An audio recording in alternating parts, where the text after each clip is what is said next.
할렐루야, 감사합니다. 오늘은 이 시간에 우리가 사무엘상 7장을 공부하겠습니다.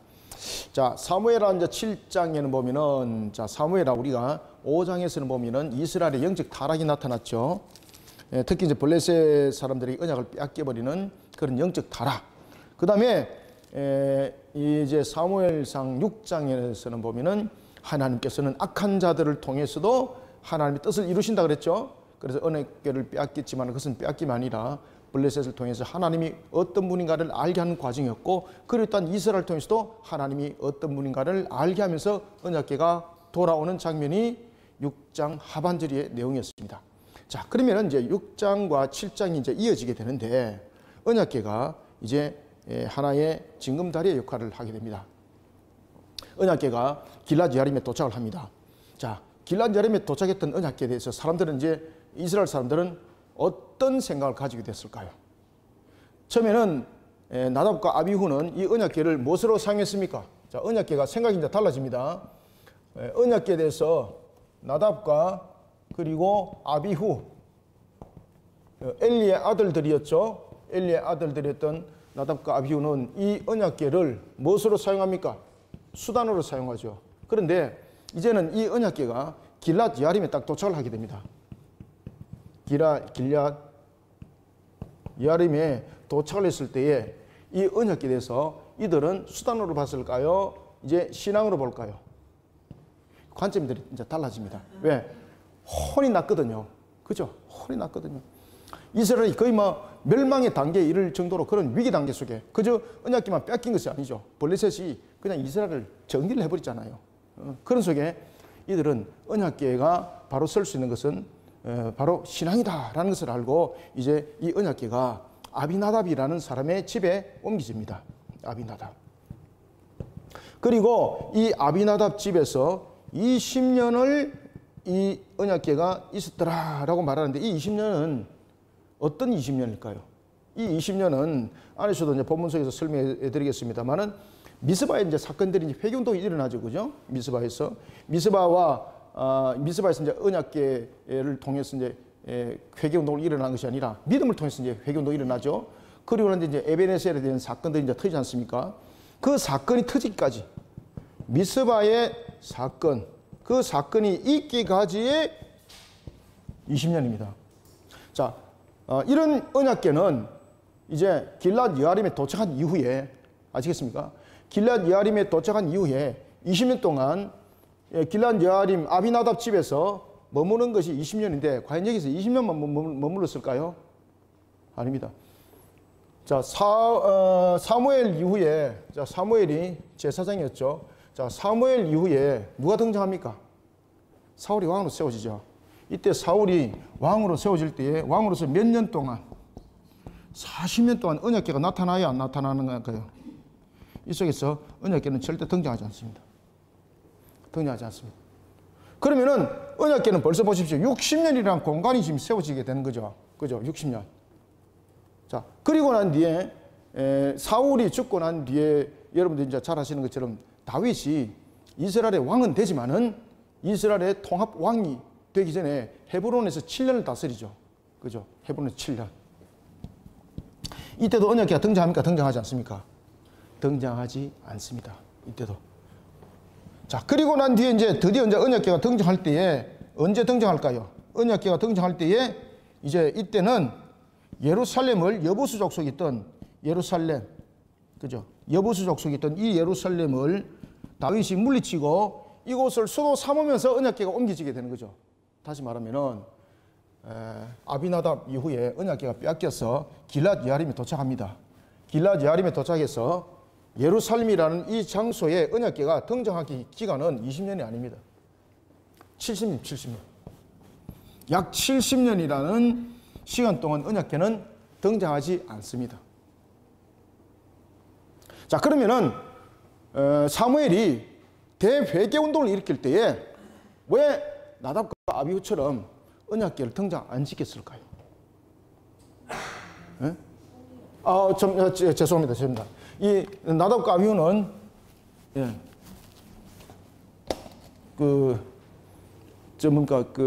아론의 그 아들들이죠, 그죠?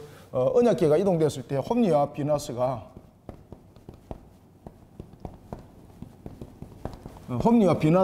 엘리 제사장의 아들들이죠, 그죠? 엘리 제사장의 아들.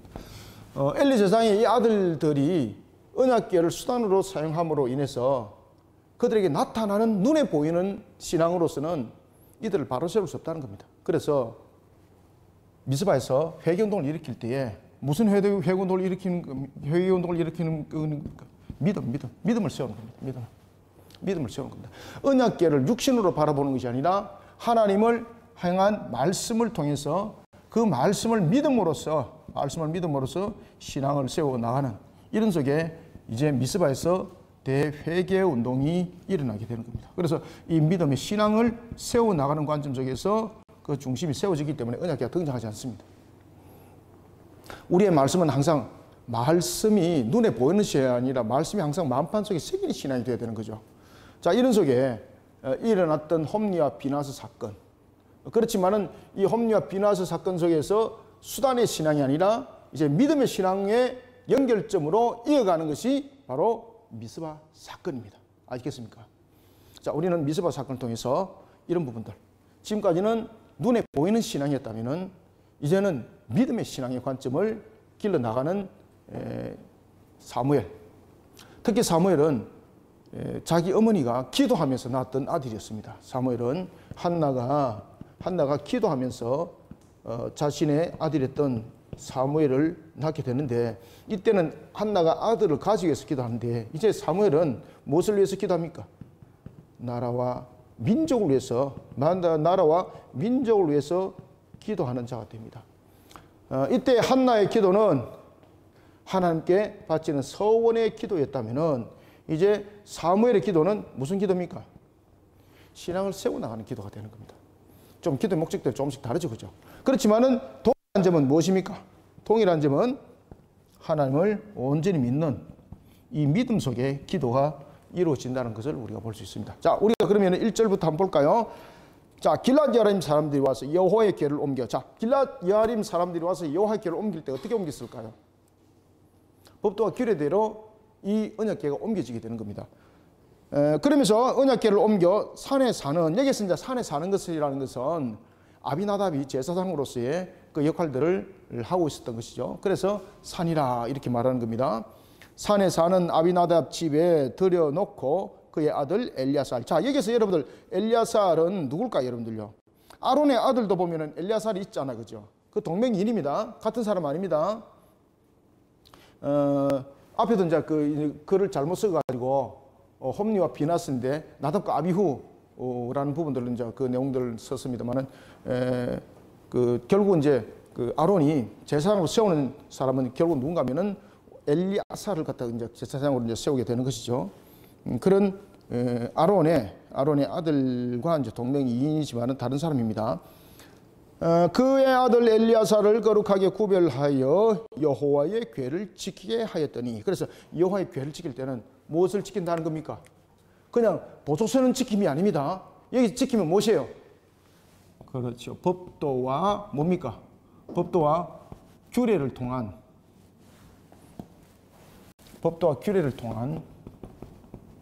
무엇을 지키는 거예요? 신앙을 지키는 겁니다. 신앙. 하나님을 향한 신앙을 바르게 지켜나가는 겁니다. 그래서 이 언약궤를 지키는 건 무슨 뭐 칼 들고 창 들고 무슨 보조 쓰고 이런 지킴이 아닙니다. 여기서 지킨다는 것은 하나님의 법도와 규례를 지키며 신앙을 지켜나감 속에서 어떤 인본적인 모습 속에서 이 일들을 행하지 않았다는 이야기입니다. 자, 이렇게 20년 동안 그 궤가 있었습니다. 거룩하게 구별하여 여호와 궤를 지키게 하였더니 2절, 궤가 길랏 여아림에 들어간 날로부터 20년 동안 오래 있은지라 이스라엘 온 족속이 여호와를 사모하니라. 자, 여러분들 여기서 이스라엘이 왜 여호와를 사모했을까요? 네? 이유를 여러분 혹시 알고 계십니까? 자, 여러분들 여호와를 사모하는데 왜 이스라엘 온 족속들이 사무엘을 찾아가서 당신이 우리를 좀 다스려 주세요, 왜 그렇게 이야기를 할까요, 여러분들? 네? 굉장히 좀 전환 시점에서 뭐가 안 맞잖아요. 그럼 여기에서 그들이 사모한다는 것은 무엇을 말할까요, 여러분들? 여기서 사모한다는 것은 그들의 신앙들이 하나님 앞에 온전히 들어서고 이런 속에 막 신앙이 막 뜨거워지고 이런 것이 아닙니다. 여기서 20년 동안은 어떤 일이 일어났을까요? 이스라엘 온 족속이 여호와를 사모하니라라는 것은 무슨 이야기를 하고 있는가 하면은 20년 동안 하나님의 징계가 이방인들 통해서 일어났습니다. 누구를? 블레셋을 통해서. 블레셋을 통해서 어떤 일이 일어났을까요? 이 블레셋을 통해서 이스라엘이 괴로움 당하는 겁니다. 두들기 맞는 겁니다. 그러면 그들이 누굴 찾아가겠습니까? 하나님의 제사를 찾아가는 거예요. 신앙으로 찾아가는, 신앙의 회복을 통해서 찾아가는 거예요. 신앙의 회복을 구하기 위해서.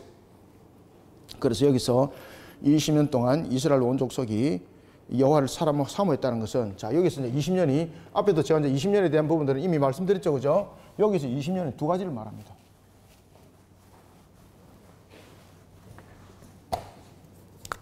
자, 여기서 이제 20년은 두 가지의 사실을 말하는데, 하나는 누구의 집에 있었다 그랬습니까? 아비나답이죠, 그죠?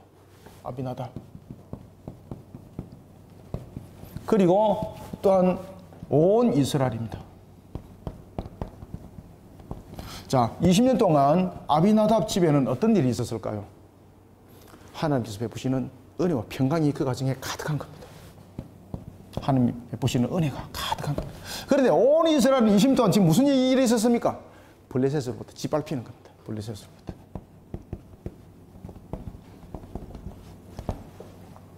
그래서 이 20년은 둘을 돌아보게 하는 겁니다. 자, 아비나답 집에서는 무엇을 지켰어요? 하나님의 법도와 규례라는 신앙 속에서 그들이 있었습니다. 하나님이 지키심과 보하심이 속에 함께 있었던 것이죠.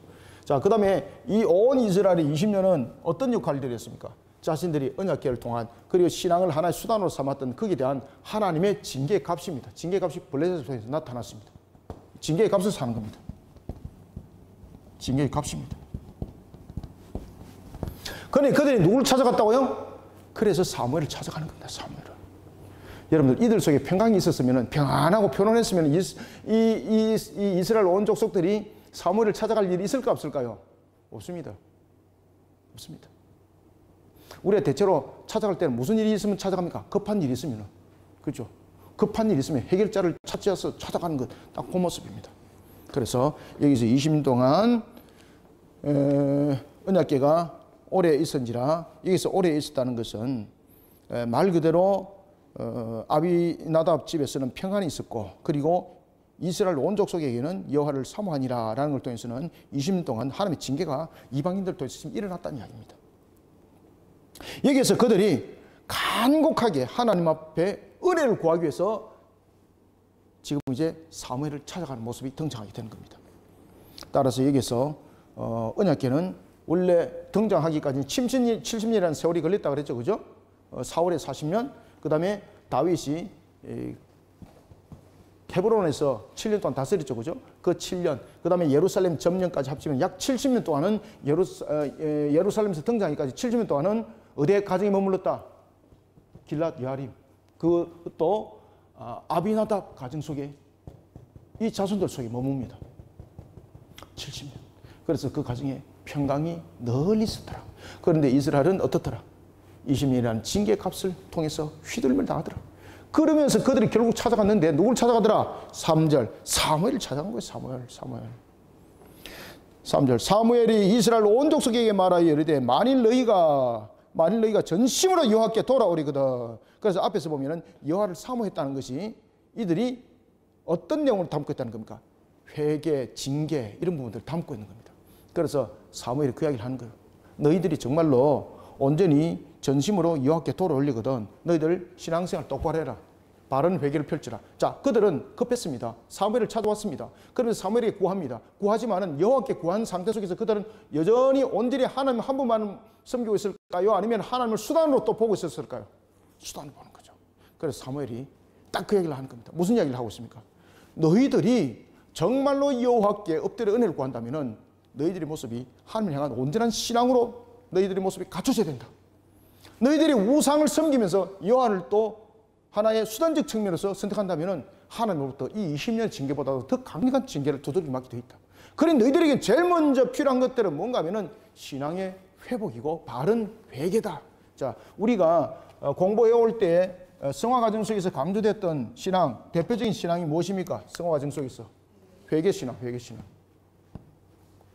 우리가 이제 전체적으로 성화 과정 속에서 이제 일어나고 있는 신앙 속에서 제일 중요한 신앙이 뭔가 하면은 회개 신앙입니다. 지금 사무엘이 그것을 딱 지도를 하고 있는 겁니다.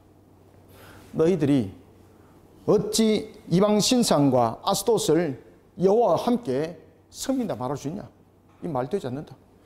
자, 3절 사무엘이 이스라엘 온 족속에게 말하여 이르되 만일 너희가 전심으로 여호와께 돌아오려거든. 여기서 이제 전심으로 돌아온다는 것은 즉시 회개로 일어나는 건데 어떤 회개가 반성식으로 회개가 아니라는 겁니다. 여기서 회개라는 것은 무엇을 담고 있는가 하면은 지속성을 담고 있는 겁니다. 지속성. 임박한 어떤 어려움 때문에 잠깐 변심하는 것, 임박한 상황을 극복하기 위해서 단순히 나타난 반응, 이것은 안 된다는 겁니다. 하나님이 안다 모른다 다 아시는 거죠. 우리의 모든 심중까지 다 꿰뚫고 계시는 하나님. 그렇죠? 천길에 물길은 알아도 한 길도 안 되는 사람의 마음은 안다 모른다. 모른다 그랬잖아요. 그죠? 그 정도로 칠면조입니다. 사람 마음은. 근데 하나님은 그런 칠면조를 안다 모른다. 다 알고 있다는 거예요. 다 알고 있다는 거예요. 천길 물길은 몰라도 한 길도 안 되는 사람 속은 알 수 없다고 말했는데 근데 하나님 다 알고 계신다. 너희들이 진정 회개가 일어나지 않고는 너희들의 그 기도, 너희들이 필요한 그 부분들, 너희가 지금 짓눌리고 있는 그 부분들 전부 다 징계의 값인데 하나님께서 안 돌이킨다.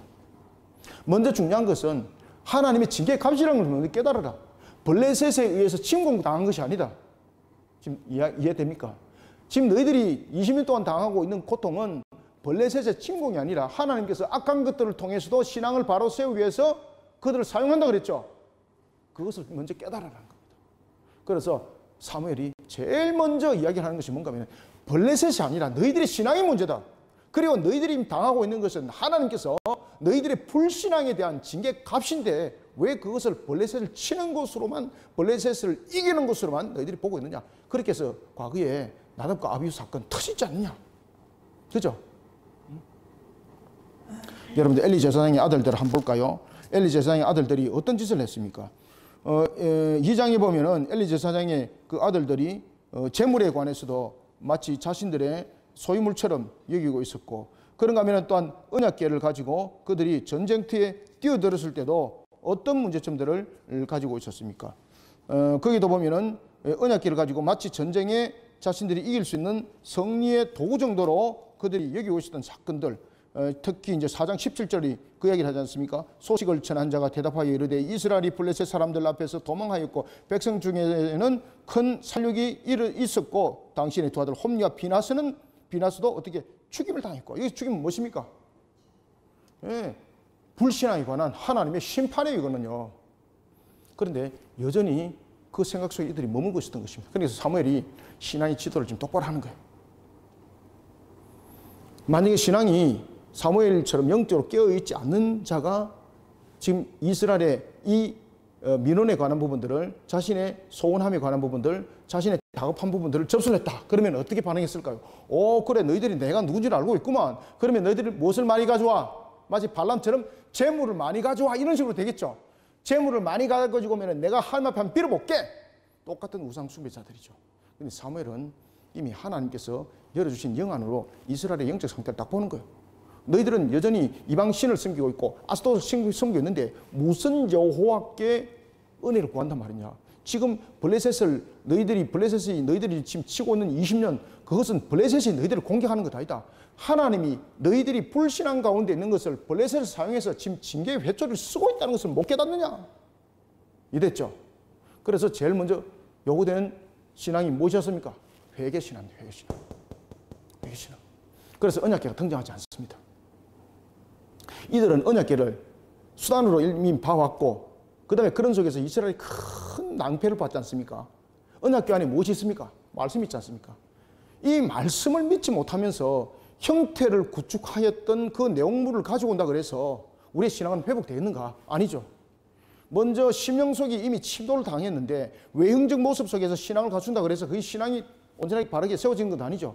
우리의 모습 속에 회개가 먼저 일어나야 된다는 거죠. 회개가. 참 이렇게 사무엘처럼 똑바른 지도자들이 나라 속에 세워져야 돼요.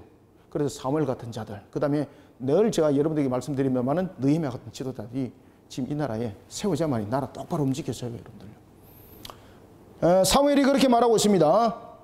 그래서 전심으로 여호와께로 돌아오려거든 이방 신들과 아스타롯을 너희 중에서 어떻게 하라? 제거하라 말이요. 자, 여러분 성경에서 보면은 우상의 제사와 회개와 긴밀한 관계를 가지고 있는 대목들이 있죠. 그 중에서 대표적인 한 사건이 창세기에서 터졌죠. 그죠? 디나 사건 기억나십니까? 그 디나 사건이 터졌을 때에 이 디나 사건이 터졌던 가장 근원적인 것들이 뭡니까? 그들이 그 하나의 가나안 그 원주민들에 대해서 그들의 신앙, 그들의 우상 숭배 그 속에 그들이 만연해서 같이 함께 빠져버리는 거잖아요. 그때에 야곱은 하나님께서 이것을 친 것이라는 하나님의 징계의 값이라는 것을 알게 되는 거죠. 그래서 제일 먼저 야곱이 선택하는 것이 무엇입니까? 제일 먼저 우리가 창세기 속에서 종교개혁을 일으키는 사람 누구예요? 야곱. 그죠? 우상에 대한 요소들, 귀골이라든지 모든 부분들을 다 걷어서 어디에 묻습니까? 세겜 상수리 아래 나무 아래 묻어버리죠.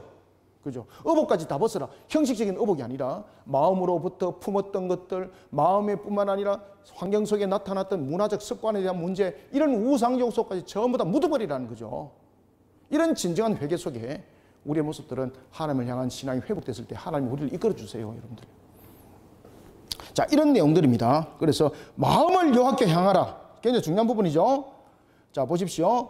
3절 다시 한번 보겠습니다. 사무엘이 이스라엘 온 족속에게 말하여 이르되 만일 너희가 전심으로 여호와께 돌아오리거든 무엇부터 하라? 첫 번째, 이방 신들과 아스다롯을 너희 중에 제거하라. 그런데 이것만이 아니죠. 그것은 형체적인 거죠. 자, 여기서 이방 신들과 아스타롯의 부분들을 제거하라는 것은 그들이 우상적, 마치 드라빔처럼 우상 숭배적 요소 속에서 그러한 하나의 유형적 형태를 가지고 있다는 것이죠. 그것을 제거하라. 그런데 둘째는 무엇입니까? 야곱도 종교개혁을 일으킬 때 무슨 개혁을 일으켰습니까? 문화, 형체, 모든 부분들을 제거할 때 마음에 있는 것을 다 쓸어내게 하죠. 자, 오늘 본문에도 보면은 사무엘이 그 얘기를 딱 하는 겁니다. 무슨 회개를 하라? 마음으로부터 일어나는 인격적 회개가 이루어져야 된다. 너희 마음을 여호와께로 향하여 그만을 섬기라. 그리하면 너희를 블레셋 사람의 손에서 건져내시리라. 자, 그러면은 블레셋을 통해서 지금 일어나고 있는 20년의 그것이 하나님을 향하여 불신앙 속에서 일어나고 있는 징계값이라는 것을 딱 이야기를 하는 거예요. 그래서 우상 숭배 단절, 하나님께서 은혜의 문을 닫은 이유가 무엇인가? 바로 우상 숭배 속에 나타났던 그 모습인데, 그것은 외형적으로 눈에 보이는 것뿐만 아니라 너희들의 마음에 지금 우상, 이것이 굉장히 문제다. 그래서 언약궤가 등장한다, 안 등장한다? 언약궤가 등장하지 않습니다. 눈으로 보는 신앙이 아니라 마음으로 믿을 신앙. 그만을 섬기라, 제거하라, 건져내시리라. 그래서 3절에는 보면은 세 가지가 중요하게 작용하죠. 첫 번째는 돌아오려거든. 그죠? 돌아오려거든. 첫 번째. 두 번째, 제거하고. 그러면은 어떻다? 3절에 보면은 계속해서 건져내시리라. 이 세 가지가 강조되는 거죠. 3절에 돌아오려거든, 제거하고 건져내시리라. 자, 4절. 이에 이스라엘 자손이 어떻게 합니까? 바알들과 아스다롯을 제거하고 여호와만 섬기니라. 이것은 이제 형체만 아니라 마음의 회개가 일어나는 겁니다. 이때에 하나님이 하늘의 문을 이제 열어요. 자, 이제 사무엘이 기도를 합니다. 기도를 합니다. 이런 우상적 요소도 제거되지 않는 상태에서 사무엘이 만약에 기도를 한다면 이 사무엘은 누굽니까? 우상 숭배 속에 일각 함께 그 모든 사건들을 전개해 나가는 한 부분의 사람이 될 수밖에 없는 거예요. 먼저 중요한 것은 기도라는 부분들을 통해서도 이 사람들 신앙이 잘못되어 있는데 그들을 향해서 기도를 해준다, 복을 빌어준다. 이건 똑같은 여러분 우상 숭배자들이에요. 샤머니즘이에요, 샤머니즘. 자, 이런 문제들이 해결되고 난 뒤에 이제 5절 보시면 사무엘을 보십시오. 5절 사무엘이 이르되 온 이스라엘은 어디로 모여라? 미스바로 모여라. 내가 너희를 위하여 여호와께 기도하리라. 앞에도 말씀드렸던 것처럼 기도. 한나도 기도하는 사람, 사무엘도 기도하는 사람이었죠. 한나의 기도가 하나님께 서원의 기도였다면 이제 사무엘의 기도는 신앙의 회복의 기도죠. 나라와 민족을 위해서 행하는 신앙의 회복의 기도가 되겠습니다. 미스바로 6절 미스바에 모여라. 물을 길어 유합에 붓고. 여기서 이제 물을 길어 유합에 붓고라는 것은 물은 씻어내는 기능을 하죠. 그죠? 회개 기능. 물을 길어 여호와 앞에 붓고 그날 종일 금식하고. 금식하는 것은 무엇입니까? 우리는 대체로 무슨 문제가 나타나면 3일 금식하세요, 7일 금식하세요. 이 금식이 아닙니다. 여기서 금식이라는 것은 뭔가 하면 자기의 중심적 삶이 아니라 오직 하나님만을 바라보면서 회개하며 하나님 앞에 기도하라는 겁니다. 하나님께 기도하라는 겁니다. 그래서 여기서 금식 기도는 어떤 행위적 부분에서 굶는 것 이런 것 아닙니다. 여기서 정말로 밥을 굶어서까지 하나님 앞에 회개함 속에서 인격적으로 자신들의 회개를 똑바로 하면서 신앙을 똑바로 세우라는 이야기입니다. 종일 금식하고 거기에서 이르되, 그래서 여러분 보시면 민족의 대속죄 이래 못합니까? 온종일 금식하죠. 온종일 금식하는 것은 굶식이 아닙니다. 굶으라는 것이 아닙니다. 온종일 하나님께 인격적으로 회개하는 겁니다. 그래서 하나님께 회개 기도를 하는 데 있어서 어떤 방해적 요소, 몸이 움직여서 이것저것 하고 이렇게 하다 보면은 그게 집중이 안 되잖아요. 그래서 한 자리에 앉아서 하나님 앞에 집중적으로 인격적으로 진정한 회개를 하여라. 그래서 민족 대속죄 이런요 이렇게 돌아다니지 마라 그랬었어요. 온종일 금식하면서 온종일 하나님 앞에 인격적으로 회개하며 기도하도록 했던 겁니다. 그것이 바로 대속죄입니다. 사무엘이 그러한 신앙의 인격적 요소들을 만들어가는 것이죠. 6절 그들이 미스바에 모여 물을 길어 여호와 앞에 붓고 그날 종일 금식하고 거기에서 이르되 우리가 여호와께 범죄하였나이다. 이제 진정하게 이제 회개인종이 이제 일어났던 거죠. 여호와께 범죄하였나이다 하니라. 사무엘이 미스바에서 이스라엘 자손을 다스리니라. 진정한 죄 고백, 그 고백이 지금 이루어지고 있습니다. 이 죄 고백을 통해서 블레셋의 압제를 받았던 그들의 모습들. 그러면 여기서 그들이 진정으로 지금 여호와께 범죄했던 것이 무엇입니까? 하나님을 신앙의 수단으로 사용했다는 것. 그죠? 블레셋을 이기는 도구로 사용했던 언약궤. 그래서 지금 여기서 언약궤는 등장하지 않는 거예요. 왜 블레셋에게 그들은 패했다고 생각했겠습니까? 자신들이 힘이 부족하기 때문에 패했다고 생각했습니다. 그런데 블레셋에게 진정으로 패한 것은 자신들의 힘이 부족함이 아니라 하나님께서 그들을 향해서 징계의 회초를 때렸기 때문입니다. 그런 것을 이제 다 깨닫는 겁니다. 범죄하였나이다 라는 것은 이런 사실을 이제 깨달은 거예요. 그러니 하나님께서는 이제 사무엘을 통해서 이스라엘을 다스리게 해요. 이때의 다스림은 사무엘이 다스리는 것도 아니죠. 하나님이 이스라엘을 은혜를 베푸사 다스리게 하심이에요. 자, 이런 속에 7절 봅시다. 이스라엘 자손이 어디에 모입니까? 자, 여기서 미스바에 모였을 때에 또 구분점을 한번 보십시오. 20년에도 보면 두 구분점이 있었습니다만은, 자, 미스바에 그들의 회개가 얼마나 여러분들 대대적으로 일어났겠습니까? 이들이 지금 미스바에서 회개가 일어나는 것이 그냥 사람들이 속삭이는 그런 회개가 아니었습니다. 온 가나안 족속들이 알 정도로 통회함의 회개가 일어났었습니다. 아시겠습니까? 멀리서도 그 회개함을 울부짖음을 들을 정도로. 이때에 미스바를 통해서 두 가지 사건이 벌어집니다. 이 미스바를 통해서 이스라엘과 그리고 블레셋에 대해서 반응이 달라집니다. 이스라엘은 이 블레셋을 통해서 회개를 합니다. 하나님 앞에. 신앙으로 하나님께 나가는 거죠. 그때 블레셋은 미스바를 무엇으로 보겠습니까? 이스라엘을 한꺼번에 몰락시키는 하나의 도구적 개념들로 보게 되는 겁니다. 그래서 오늘 본문에 보면은 미스바, 다시 말하면은 이스라엘 사람들이 미스바에 몰렸다는 것을 블레셋 사람들이 듣습니다. 무엇으로 들었습니까? 자신들에게 기회다. 요것들을 한 방에 끝내버릴 수 있는 기회다. 이렇게 본 겁니다. 그런데 이스라엘 사람들은 여기서 회개를 했습니다. 회개를 했는데 블레셋이 미스바를 쳐들어온다라는 사실을 깨달았습니다. 이들은 회개하면서 이 블레셋을 돌아보면서 무엇을 느끼겠습니까? 위기를 느끼게 된 거예요. 위기.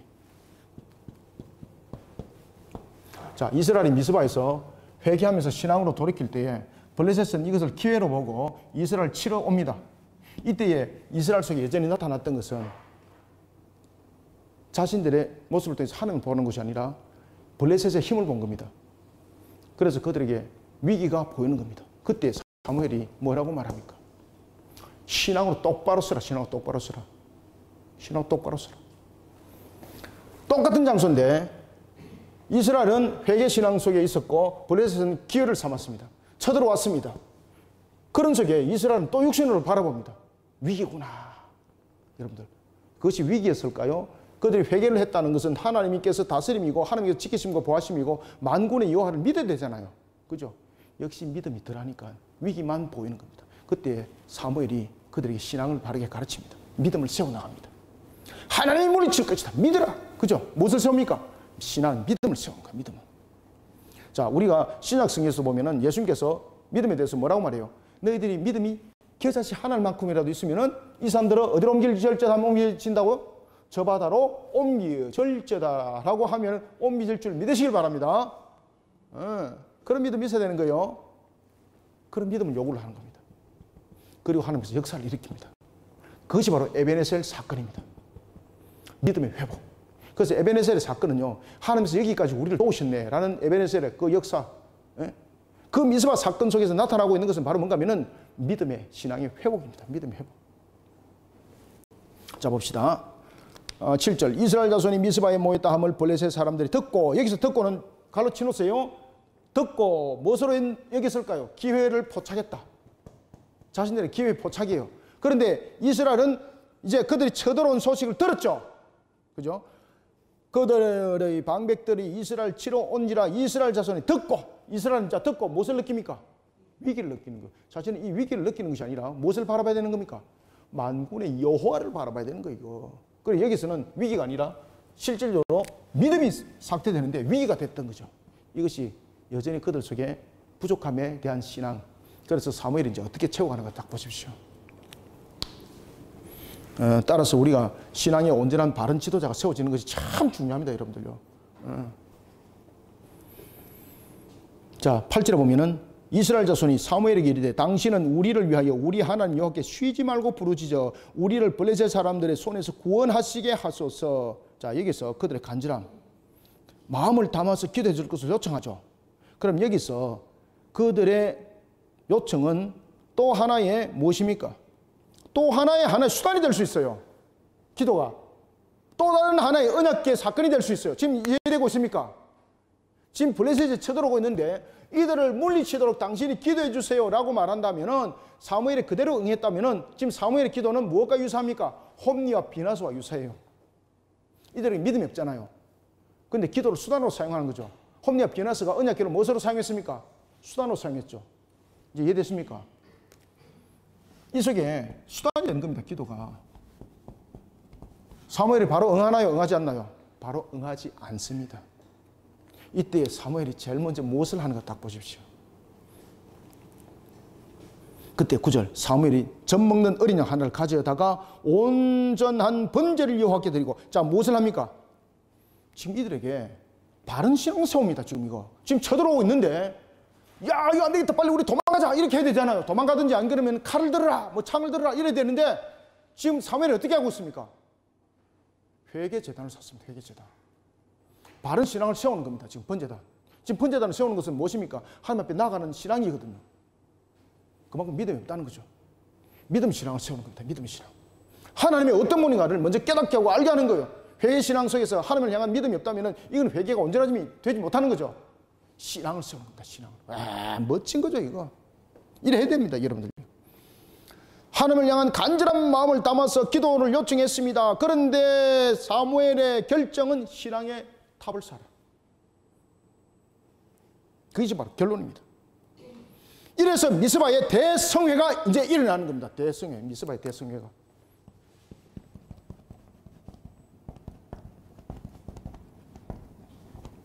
미스바의 대성회가 여기서 이제 일어나는 겁니다. 사무엘이 젖먹는 어린 양 하나를 가져다가 온전한 번제를 여호와께 드리고 이스라엘 위하여 여호와께 부르짖음에 여호와께서 응답하셨더라. 여기서 부르짖는다는 것은 잘 보세요. 자, 여러분들, 사무엘이 기도했습니다. 아, 하나님 큰일 났습니다. 지금 블레셋이 쳐들어오고 있고요. 지금 절대 났습니다. 지금 한 5분 뒤에 이들이 쳐들어올 건데 우리는 여기서 끝장났습니다. 우리는 칼도 없고 창도 없고 아무 무기도 없습니다. 하나님 어찌 되겠습니까? 도와주십시오. 저들을 물리쳐 주옵소서. 이런 간구함이 아니라는 이야기입니다. 그럼 여기서 부르짖은 것은 크게 소리를 질렀다. 여러분들 응답받으려면 크게 소리를 질렀어요. 이게 아닙니다. 여기서 그가 부르짖었다는 것은 뭔가 하면은 참 신앙으로 이스라엘을 세웠다는 겁니다. 무엇으로? 참 신앙으로, 참 신앙으로. 참 신앙으로. 그것이 부르짖은 겁니다. 지금 여기서. 지금 이해됐죠? 그죠? 그래서 부르짖었다는 글 밑에다가 이렇게 딱 써놓으세요. 그들을 참 신앙으로 돌이키는 그런 대성회가 일어났다는 겁니다. 이 속에 하나님 응답하는 거예요. 막 과음을 세게 질렀기 때문에 하나님께서 응답한 거 아닙니다. 하나님 큰일 났습니다. 블레셋이 쳐들어왔습니다. 이래서 응답한 것도 아닙니다. 무엇을 세웠기 때문에? 신앙을 세워나가는 속에 하나님께서 응답을 했다는 거예요, 여러분들요. 10절. 사무엘이 번제를 드릴 때에 블레셋 사람이 이스라엘 턱밑까지 나왔습니다. 이스라엘 무방비 상태예요. 블레셋의 이스라엘과 사울이가 가까이 오매 그날에 누가? 여호와께서 블레셋 사람들에게 큰 우레를 발하여 그들을 어지럽게 하시니 그들의 이스라엘 앞에 패한지라. 초자연적 역사를 일으켰다는 겁니다. 여기서 초자연적 역사. 초자연적 역사는 무엇입니까? 사람의 능력 또는 자연적 환경 속에서 나타날 수 없는 것, 그것을 초자연적이라고 말하는 겁니다. 초자연적은 하나님에서만 일으킬 수 있는 것, 그 초자연적 역사. 그들을 막 흔들어 버린 거야. 그러니까 그들이 마치 축복나무처럼 넘어져 버리는데 이스라엘이 그들을 이삭 줍듯이 다 줬습니다. 블레셋을 완전히 정리해버립니다.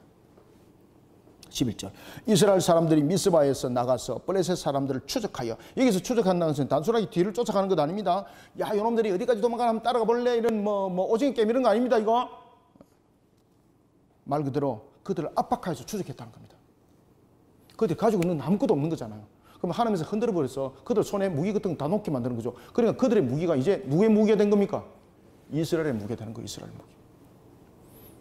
그래서 그들을 압박하면서 쫓아갑니다. 와, 걸으면 나 살리라 쫓아갑니다. 12절. 사무엘이 돌을 취하여 11절. 이스라엘 사람들이 미스바에서 나가서 블레셋 사람들을 추적하여 벳갈 아래까지 이르러 어떻더라? 쳤더라. 할렐루야, 할렐루야. 그죠? 하나님께서 성리하게 하신 거예요. 신앙의 회복이 얼마나 중요한지 모릅니다. 사무엘이 돌을 취하여 미스바와 센 사이에 세웠더라. 그래서 이 에베네셀이라는 것이 이제 등장합니다. 언약궤를 빼앗겼던 에베네셀이라면 이제는 신앙으로 회복하는 에베네셀이 나타나는 겁니다. 미스바와 센 사이에, 미스바와 센 사이에 한 돌을 취합니다. 돌을 취하여서 이 속에서 무엇이라고 말합니까? 에베네셀이다. 에베네셀이다. 하나님께서 여기까지 우리를 도우셨다는 도움의 돌, 그죠? 여기까지 하나님께서 우리를 도우셨다. 이게 뭡니까? 돌을 세웠다는 것은 어떤 표적을, 공적을 삼았다는 것도 아닙니다. 어떤 전쟁에서 우리가 이겼다는 승리의 비가 아닙니다. 여기서 에베네셀에 세운 것은 분명히 돌입니다. 이것은 승리의 공적의 그런 돌이 아니라 신앙의 고백입니다. 이 신앙의 고백. 이 돌인데 이것은 자신들이 공적을 쌓은 것이 아니라 무엇이라고요? 신앙의 고백입니다. 에베네셀의 이것은 신앙의 고백입니다.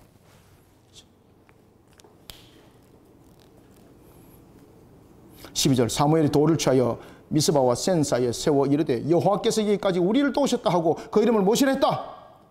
에베네셀, 에베네셀. 할렐루야. 네. 전부 다 5시간 이제 되니까 전부 다 기력이 쇠가지고 하나님 도우십니다. 힘내시기 바랍니다. 에베네셀이라 하니라. 이에 블레셋 사람들이 굴복하여 다시는 이스라엘 지역 안에 들어오지 못하였으며 여호와의 손이 사무엘이 사는 날 동안에 블레셋 사람을 막으심에. 자, 여러분들, 사무엘은 그러면은 사무엘이 사는 날 동안에 블레셋 사람들이 못 쳐들어왔습니다. 그러면 사무엘이 겁나서 못 쳐들어옵니까? 어떤 이유 때문에 못 쳐들어왔을까요? 지금 이 이야기가 굉장히 중요한 얘기를 하고 있습니다.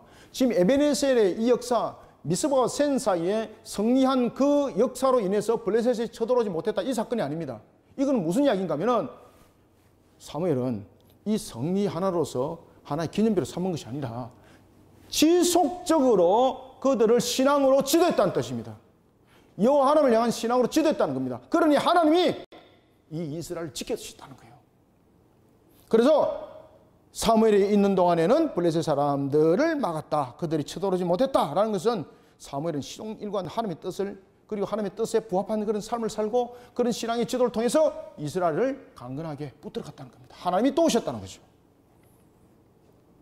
블레셋 14절. 블레셋 사람들이 이스라엘에게서 빼앗았던 성읍이 에그론부터 가드까지 이스라엘에게 회복되니 이스라엘이 그 사방지역 블레셋 사람들의 손에서 도로 찾았고 또 이스라엘과 아모리 사람 사이에 평화가 있었더라. 여러분들, 여기서 이스라엘과 아모리 사이에 평화가 있었다는 것은 특히 여러분 아모리 사람들이 얼마나 여러분 용맹스럽고 얼마나 여러분들 그들이 기지가 전진성을 가지고 있는지 단 지파가 이들을 두려워해서 그 지역을 포기했었습니다. 그것이 아모리 지역입니다.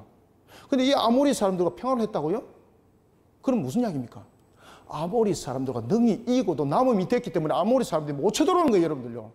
신앙으로 이렇게 세워지면요, 하나님이 우리에게 모든 것에 대해서 능력도 주시고 하나님께서 모든 것에 대해서 지키심과 보호하심이 함께하기 때문에 어떤 대적들도 어떤 세상의 세력들도 우리를 넘어뜨리지 못한다는 거예요.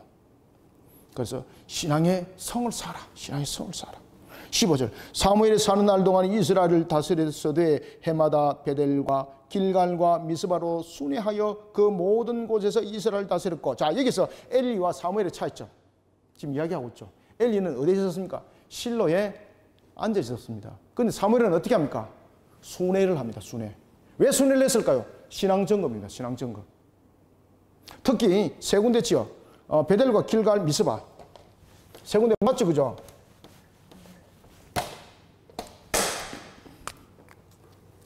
베델과 그리고 길갈과 미스바.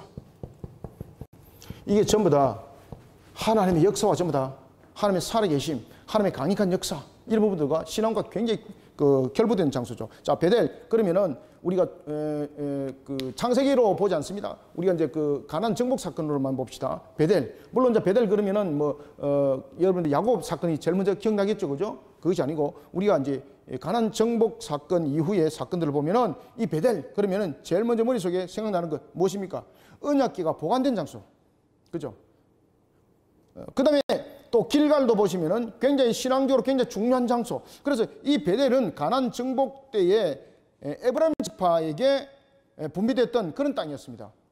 이 땅 말 그대로 사사시대 때에 굉장히 중요한 땅이었습니다. 이 땅에 언약궤가 보관되어졌고 이곳에 하나님을 향한 제사가 드려졌던 곳. 그래서 우리가 그 사사기 우리가 이미 공부해 왔죠, 그죠? 사사기 이제 그 20장에 한번 봅시다. 사사기 20장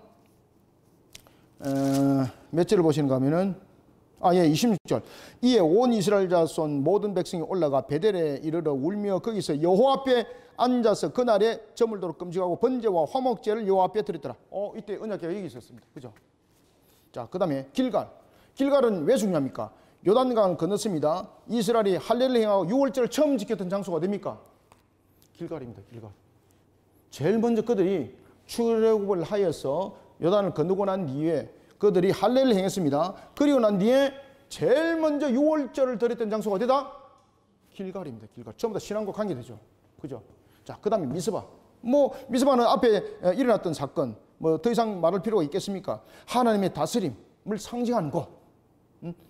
대회개운동이 일어났던 곳. 그래서 이 세 지역이 전부 다 뭐가 관계 있습니까? 신앙과 관계 있는 곳입니다. 신앙과. 신앙관을 바르게 세웠던 곳입니다. 자, 이런 속을 순회하면서 그가 지도를 하는 거예요. 지금 이거 지도를 하는 거죠. 이것을 언제 했다? 해마다 그렇게 했다는 겁니다. 매해마다 한 번 하고 말고 이것이 아니라. 17절 라마로 돌아왔으니 이는 거기서 자기 집이 있음이라. 그러니까 자기 집을 떠나서 지금 순회 사역을 했다는 거죠. 라마로 돌아왔으니 이는 거기에 자기 집이 있음이니라. 거기서도 이스라엘 다스렸으니 또 거기에 여호와를 위하여 제단을 쌓더라. 하나님을 향한 여호와 신앙으로 나라를 온전히 다스리는 일에 잠시도 소홀함을 그는 허락질 안 했다는 겁니다. 잠시도 소홀하면 그는 허락질 안 했다는 겁니다. 자, 오늘은 우리가 이 17절까지만 우리가 본문을 보는데 너무나도 중요한 것은 우리가 하나님을 향한 바른 신앙관을 세워나가는 것, 우리가 한 지도자가 바르게 세워지는 것이 참으로 중요합니다. 우리가 어떤 수단을 통해서 신앙이 아니라 신앙은 항상 믿음의 신앙이고 마음으로 믿어서 의심치 않는 신앙, 하나님을 향한 온전한 신앙, 이런 신앙의 근본들에 대한 신앙관들을 바르게 세워나가는 것이 매우 중요하다는 사실입니다. 이 속에 우리의 성패는 전부 다 놓여져 있습니다. 오늘도 만군의 여호와 하나님, 전지하시고 전능하신 하나님이 오늘도 초자연적 역사를 통해서 우리를 이끌어가시면 믿으시길 바랍니다. 그 하나님 오늘도 우리를 가장 복된 자리로 인도하시면 믿으시길 바랍니다. 여기에서 우리 가장 중요한 것은 무엇입니까? 신앙을 바로 세우자. 신앙을 바로 세우자. 오늘도 우리의 신앙들을 근본 있게 바로 세워나가는 저와 여러분들이 다 되시길 소원합니다. 미스바의 역사가 일어나기를 주님의 이름으로 축원합니다. 기도하겠습니다. 하나님 감사합니다. 주께서 오늘도 우리에게 하늘의 장막을 열어주시고 은혜 담비를 부어주시니 감사합니다. 미스바의 사건은 하나의 수단의 사건이 아니었고 믿음으로 세운 속에 하나님의 역사이었습니다. 초자연적 역사를 통해서 이스라엘로 하여금 이기게 하시고, 또한 사무엘은 그러한 한 사건에 그가 동화되어서 우쭐하는 것이 아니라 항상 끝까지 주님을 향한 신앙으로 그는 세 지역을 돌면서 이스라엘을 지도하였습니다. 베델과 그리고 길갈과 미스바였습니다. 자신의 집인 라마를 떠나서 순회하는 사역을 매년 이뤘던 것, 항상 하나님을 향한 신앙 속에 이스라엘을 온전히 세워나가는 일에 사력을 다했던 그의 사역, 오늘도 우리에게 주어진 사명, 교회 바티스 사역과 우리 성도들의 삶들이 이러한 모습들이 되길 소망합니다.